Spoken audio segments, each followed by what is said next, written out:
Mini LED has finally arrived on the Hisense U6 TV. While Hisense originally added Mini LED to last year's U6K TVs, the local version didn't get the tech at the time. So this new U6N Pro is quite a big deal for the local market. Not only is it the most affordable Mini LED TV that you can get, but it also comes with some great features that you often won't find in a TV at this price.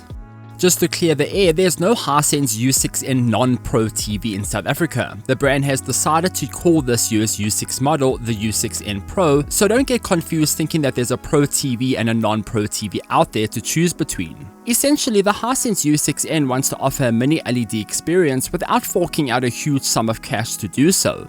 It is for those looking for a well-rounded TV that can game and deliver decent image quality when it comes to movies and TV shows. A big focus for the TV is of course the mini LED tech, which is great to see. Speaking of the price tag, the Hisense U6N comes in 4 sizes. There's a 55, 65, 75 and 85 inch model. At the time of reviewing, I was only able to see the 55 and 65 inch in stock in South Africa. These two models retail for 11,999 and 13,999 respectively, but I already spotted them on sale for 8,999 and 11,999, saving 2,000 Rand on both models.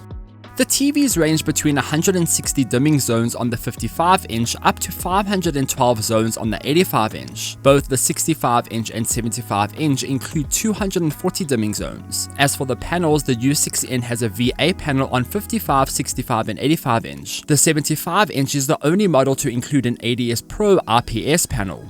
While these numbers are quite low in comparison to the recently reviewed U7N and U8N TVs from Hisense, they are still quite impressive for what this TV costs. The closest competitor to this TV is likely the Samsung Q60, but that display has no local dimming, resulting in a display that's always on and it has less contrast. Its peak brightness is also advertised at 450 nits compared to the U6N at 550 nits. Hisense sent over the 65-inch U6N Pro for me to test out. This size is likely the best model for most users given its local dimming zones and brightness.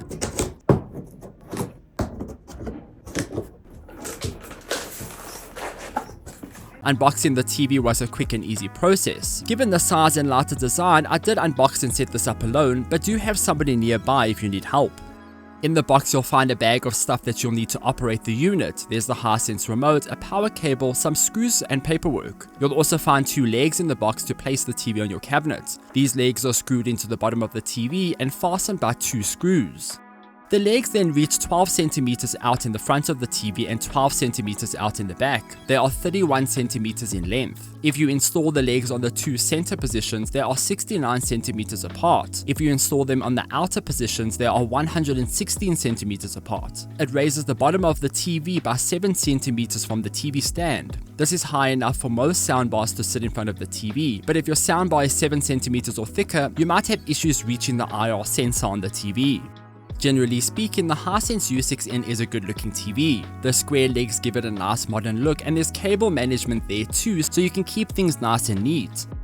When it comes to the ports, the U6N Pro is powered by a figure 8 power cable. This port is on the right hand side. On the left there are 3 HDMI ports. All 3 are HDMI 2.0 with HDMI 3 being the eARC port. These ports are rated at 4K 60Hz. You'll also find the tuner, AV-in, 2 USB 2.0 ports and an auxiliary port near those HDMI ports. On the back, Hisense has included the LAN port and a digital audio out port. The general TV build is okay. It does wobble a bit when touched and creaks in a few spots, but again, this isn't meant to be a super premium TV. The panel also reaches right to the corners of the display, creating the illusion of a slimmer TV. The general style of the U6N is pretty much the same as last year's U6K for those who haven't seen the TV in the flesh.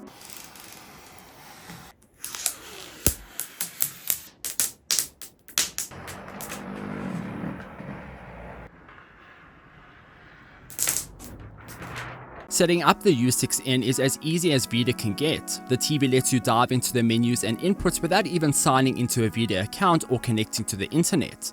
However, I do recommend connecting to the internet at least. There was a firmware update available when I turned on the TV the first time. Vida then comes with all the apps you would expect from it. DSTV is here, Netflix, Showmax, Disney+, etc. You can also enjoy Crunchyroll, which is the new addition to Vida this year. The home menu houses all the apps in one neat place, but you can also access them by using the shortcuts on the remote. The home menu does have some adverts that scroll through the top of the page. These can also be disabled in the settings menu if you'd like. I know that not everybody enjoys Vida, but unless it doesn't have the app you're looking for, the operating system is still one of the best on the market. It is fast and responsive, has some great security features, and all the menus are clear and precise. I do enjoy how it leaves an app open in the background, so I don't always have to go looking in YouTube for the video I was watching early in the day. Of course, you can always get a media box if you're hell-bent on Android TV. I tested a number of features on the Hisense U6N Pro. Each input saw me having to tweak some settings to get the TV into the display mode that I wanted. I always disable all motion settings, denoise and gradient settings. I also changed the color profile to warm 2, or usually the setting that reduces the blue whites without making them look too yellow. On this year's ULED range, this was warm 2. However, on the U6N Pro, I did find that standard was actually quite warm. Picture mode settings on the U6N include the expected toggles. You can flick between standard, filmmaker, dynamic, cinema, etc. Each is tied to either HDR or Dolby Vision depending on your signal you're getting. You'll also want to enable local dimming and set it to high. I was happy to see that even the high setting doesn't diminish image quality by crushing the blacks too much. HDR content performed very well on this panel. The TV is bright and the quantum dot color technology goes a long way to enhance the content that you're watching. 4K demo reels looked impressive on the TV, and I constantly had to remind myself that this display costs under 15,000 Rand. At times it's hard to believe we've come this far with TVs when you can buy a product with this level of performance for this price. Regardless of the lack of 120Hz, gaming on the U6N Pro was excellent. The mini LEDs make a big difference here and complement all the specular highlights in the games. Vibrant games looked good and even dark environments were quite impressive. While the TV doesn't have 120Hz, it still does include VRR and ALLM. So it is capable of maintaining its refresh rates and provides stability across games when these frames fluctuate. If you do want higher refresh rates, you can enable 1080p and 1440p at 120Hz. However, 1440p doesn't work on the TV for consoles due to the inability to force a resolution onto the hardware. Also, be aware that changing the resolution to anything but 4K does disable VRR. This is likely due to the change in refresh rates and not the resolution. The input lag while gaming was also quite good. You're looking at 10 milliseconds at 4K 60, and at 1080p 120Hz I measured 6 milliseconds. As for the technical side of this TV, the peak brightness on the panel definitely comes with a kick thanks to those mini LEDs. A 25% window peaked at 610 nits, and a 100% window peaked at 440 nits. This is quite bright for a TV at this price range and specification. It isn't remotely bright compared to the U7N and U8N, but it will provide enough volume to enhance HDR content and specular highlights. Keep in mind that due to the nature of the panel, the TV does struggle to make HDR highlights stand out in bright scenes. This is more effective in dark scenes with specular highlights pushing through the dark. The peak brightness also isn't high enough to create a clear difference between highlights and lowlights, but the performance is still very good for what you're paying here. Dimming on the TV is also handled quite well. The contrast at 80,000 to 1 combined with the high local dimming setting creates some rich black levels. Bloom is present, of course. The blooming is noticeable in a dark room against bright objects. Generally, the blooming wasn't at all bad. It is there, and the TV tries its best to clean up the halo effect. There are definitely TVs that handle blooming better than the U6N, but again, these cost double or triple. I do need to mention that although there was blooming on the U6N, the black level still remained incredibly rich on this TV. The viewing angles are somewhat okay. Details are lost at around 20 degrees, which is lower than most LEDs at 30 degrees. Any off-center viewing here will result in gamma shifting, brightness adjustments, and colors being washed out. If you want better viewing angles, you'll need to look at the 75-inch ADS Pro panel.